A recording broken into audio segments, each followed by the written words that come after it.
لاعب قدمت، سجلت هدفين بالبدايه وشدنا بيك، واليوم سجلت هدف ايضا. لكن اليوم اولا انت نغصت على نفسك الفرحه.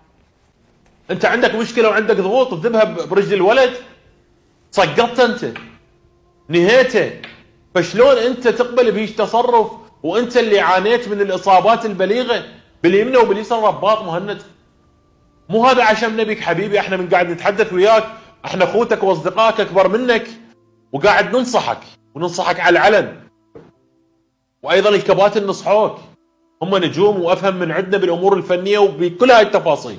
لكن اليوم انت تصرفت تصرف اهوج ساذج لا يليق بك. انت لاعب خلوق ومؤدب ومهاجم من طراز رفيع، ان تتصرف بهذه الطرق لا يليق بك يا مهند. وانا ادعوك ان تطلع اولا تعتذر من الجمهور التايلندي ومن الشعب التايلندي على الاصابه اللي لاعبهم، لان هاي مو اخلاق العراقيين. وثانيا تعتذر من الجمهور العراقي، لان الجمهور مساندك وداعمك. نعم ممكن تتاثر اليوم يا حبيبي، ترى ما حد يخلص من السوشيال ميديا. ترى اليوم انت تسجل يسوونك كريستيانو، اليوم ما تسجل تنتقد. هذا السوشيال ميديا بالعراق سلاح ذو حدين، قدم يشيدون بيك، ما تقدم ينتقدوك. والدليل مهند ايمن حسين قبل كاس اسيا، مو ايمن حسين ورا كاس اسيا، اليوم رجعوا ينتقدوه. ايمن حسين ورا كاس اسيا، ايمن حسين صار يعني خط احمر ما حد يقدر يوصله.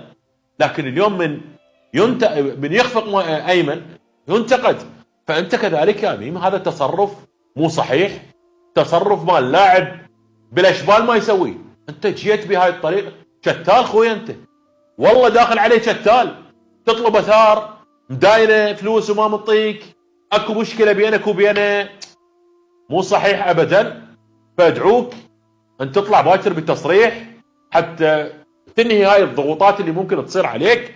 نعم سجلت 3 اهداف، انه بارك الله بيك وشكرا على مجهوداتك، لكن ليش تخربها؟ مو انت اللي تسوي هذا الموضوع. لاعب مستجد ما يسوي هاي بهاي الطريقه.